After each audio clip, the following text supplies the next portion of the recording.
Continuamos con más en el Impulsando y tenemos nuestra entrevista Conociendo la Ley, este sector que por supuesto está dedicado para que usted tenga un amplio conocimiento de lo que sucede en nuestro país y que lo mejor es siempre legalizar absolutamente todo, así que por favor tome atención. En esta oportunidad, ¿cuáles son las dificultades que enfrenta un emprendedor de no tener un abogado? Bueno, se lo vamos a comentar. Estamos con el doctor Wenceslao Chávez, que es consultor en gestión legal. Doctor, gracias por estar con nosotros nuevamente. Qué gusto tenerlo acá. Siempre es un placer. Muy buen día. Muy buenos días, doctor. Bueno, el tema es realmente muy interesante. ¿Por qué? Porque muchas personas que tienen emprendimientos dicen, no, ok, tengo mi emprendimiento, estoy haciendo tal vez legal, tal vez no legal, pero lo está haciendo poco a poco y dice, no necesito asesoramiento, pero ese es un gran error.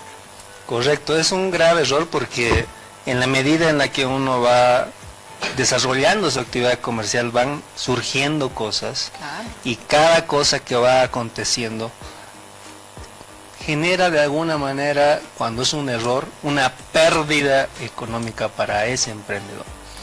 Para hoy, justamente, yo he identificado principalmente 4 errores principales que los emprendedores pueden cometer y que esos errores tienen consecuencias económicas que se pueden prever con un asesoramiento preventivo. Que sería tan sencillo como eso, ¿no? Decir, voy a hacer las cosas bien, ok, me asesoraré. Entonces, ¿cuáles son esas 4 cuestiones, doctor? El primer principal error que cometen los emprendedores es solamente hacer acuerdos de palabra. Partiendo desde una sociedad comercial, que alguna vez en otra oportunidad le hemos hablado, ¿verdad? De constituir una sociedad comercial, de limitar responsabilidades, ¿correcto? Desde ahí parte el principal problema, porque si no se define eso al inicio, entonces a posterior genera conflictos, porque no saben cómo dividirse, quién pone más, quién pone menos, quién trabaja más, quién trabaja menos.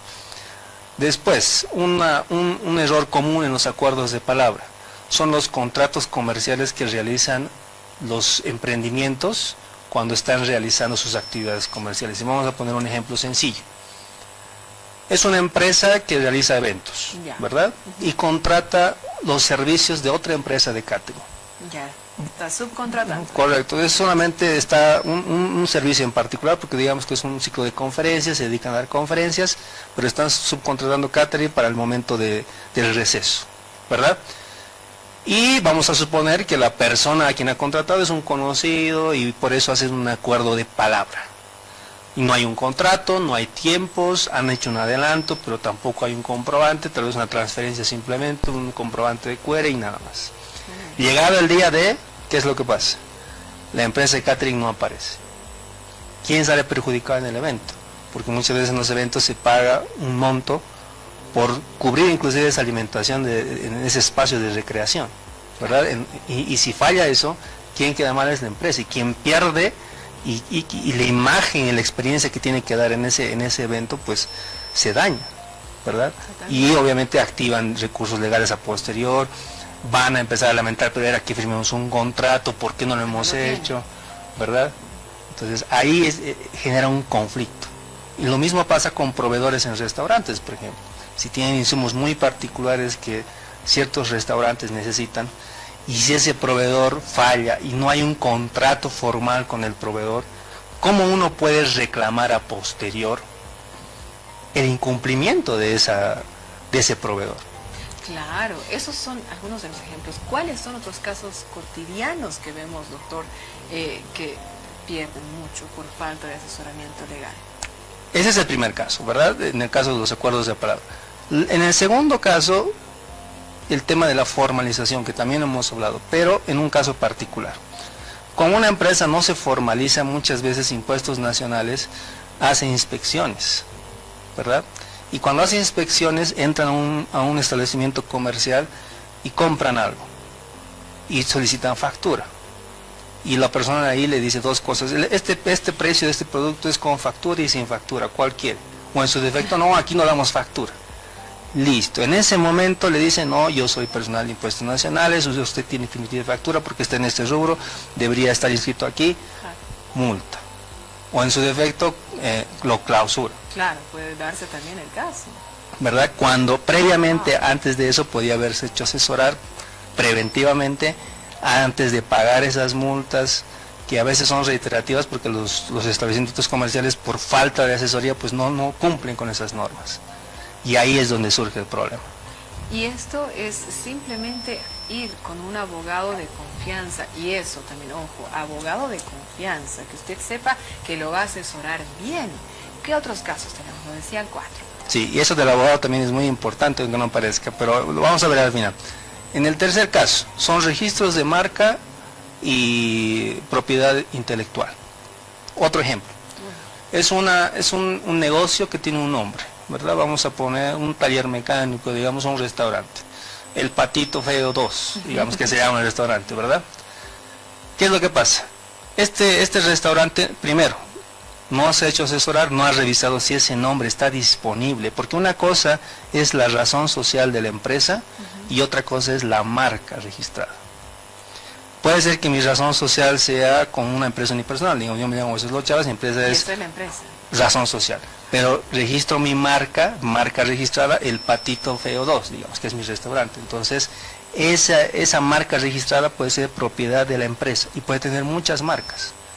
Pero esa marca habilita de que en un futuro nadie se apropie de esa marca ni del trabajo de posicionamiento de esa marca. A ver, aunque sea una empresa unipersonal, puede tener varias marcas. Puede tener varias marcas, porque puede tener diferentes productos, ¿verdad? Entonces eso no es un límite. Pero para proteger el marketing que se hace, el posicionamiento que toma tiempo de un producto, claro, de un servicio, debe estar registrada esa marca para que a posteriori, si alguien quiere aprovechar del prestigio de esa marca que se ha creado, uno pueda hacer las acciones legales para que esa persona que está incurriendo en eso, retire el uso de esa marca. Wow. ¿Verdad? Un ejemplo, ponía, un restaurante, tiene su receta, y es otro caso todavía, es porque se registran las recetas también.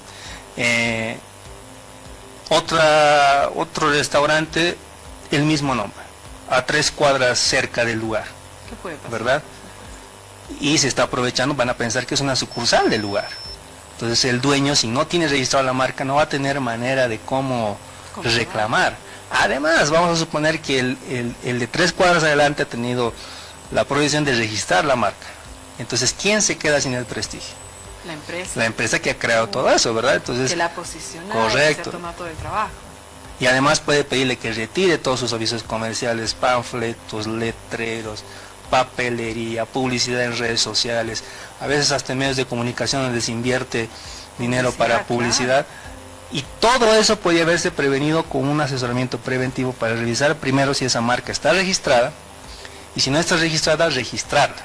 Se registra el nombre comercial, los eslogans que tienen, los colores que se usan, la tipografía, todo se registra, para que en su momento, si alguien quiere hacer uso indebido de una parte o todo de esa marca, uno pueda tomar acciones para evitar confusiones en el mercado. Claro, para evitar que prácticamente te hagan el robo de la marca. Correcto. Doctor, ¿cuál sería la cuarta? En este caso, la cuarta tiene que ver con contratos laborales y de servicios, porque se confunde muchas veces eso, ¿verdad? Vamos a suponer igual, tenemos personal de limpieza externo, contratamos a alguien porque la actividad y el giro comercial del negocio es, digamos, venta, venta de papelería, ya, ¿verdad? Pero como nos dedicamos mucho a eso, contratamos a alguien para que venga a hacer limpieza. No es parte del giro principal de la actividad comercial, por lo tanto se permite que pueda contratar a un tercero como servicios externos, eso se llama terciarización, para que pueda hacer la limpieza del establecimiento comercial. Pero no es un contrato laboral, es un contrato de servicios. Pero muchas veces las personas que no conocen este extremo realizan un contrato laboral. Por ejemplo, en un mes, vas a venir a trabajar un mes, te voy a pagar tanto. Entonces ya se está dando tiempos, se está viendo una relación laboral de subordinación con tiempo y remuneración, claro, ¿verdad? Trabajo por cuenta ajena. Pero en realidad es un servicio, porque no es el giro principal de la empresa. Pero la persona o el dueño de negocio que está en ese contrato desconoce esto.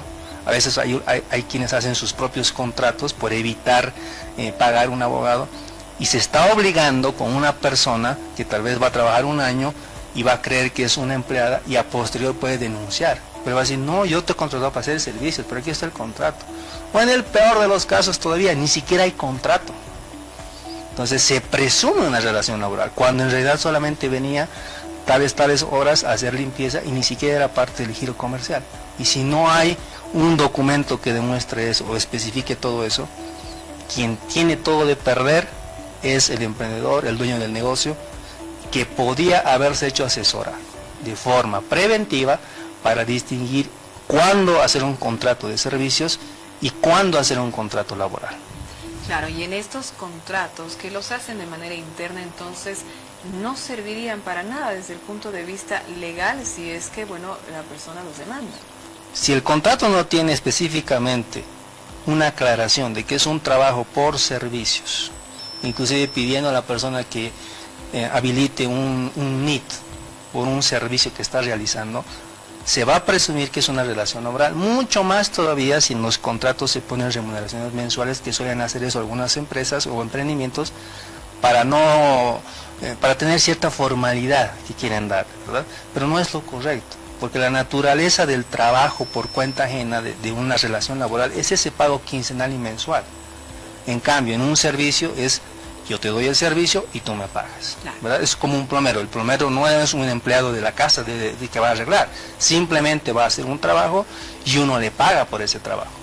Es lo mismo, es una empresa, una persona que viene a limpiar, ¿verdad? No es un empleado permanente, está haciendo un servicio, entonces hace el servicio y se le paga, tal vez por 5 días, por 3 días, pero ese debe ser el mecanismo, y el contrato debe especificar: contrato de servicios, prestación de servicios. Doctor, en el caso de los abogados, ¿cómo facilitan este asesoramiento a los distintos emprendedores? ¿Cuáles son los pasos que les dan a seguir una vez que ya los contratan?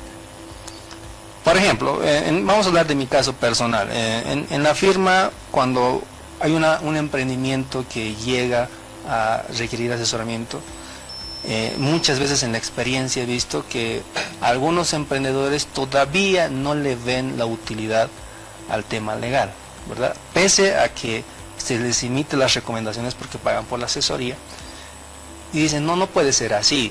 ¿Por qué? Porque mi amigo de al lado, mi amigo del otro lado hace eso y no tiene problema. Y yo decía, ¿no? Puede ser, pero va a tener. Tal vez no ahora, pero después. No creo, ¿verdad? Y ese no creo hace que después tengan más problemas. Hay otros emprendedores que tal vez tienen un poquito más de experiencia, que asumen el rol de que necesitan asesoramiento. ¿Y cómo buscan abogados? Y ahí es donde íbamos a lo que tú decías: ¿cómo buscan un abogado de confianza? Por lo general, las personas piden recomendaciones entre otros emprendedores que ya tienen un abogado que les está asesorando con esos temas legales.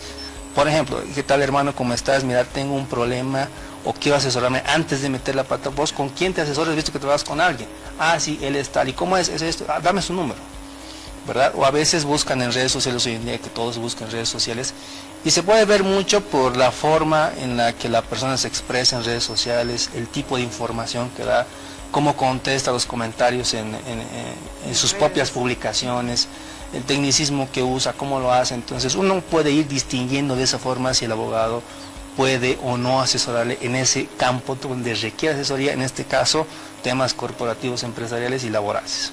Qué interesante, eso es lo más importante. Por favor, siempre asesórense con los profesionales, porque nosotros no sabemos de estos rubros, digamos, cómo podemos estar tranquilos. Lo que más tenemos que guardar en nuestra vida es la paz. Así que, bueno, haga todo bien, todo en orden, todo legal, y verá que su vida va a estar muy tranquila. Doctor, ¿dónde lo encontramos? Por favor, dirección, redes, absolutamente todo para ubicar. Claro que sí. Bueno, a mí me pueden encontrar en redes sociales como Wenceslao Chávez, en Facebook, en LinkedIn, en TikTok, y ahí podemos agendar a través de los contactos y enlaces que tengo ahí para asesorías y consultorías en cualquier momento, temas legales. Estoy listo para servirles, y mi equipo también. Muchísimas gracias, doctor, por acompañarnos esta mañana. Lo esperamos en nuestro sector, Conociendo la Ley. Claro que sí, nos vemos la siguiente. Claro que sí, nosotros seguimos con más.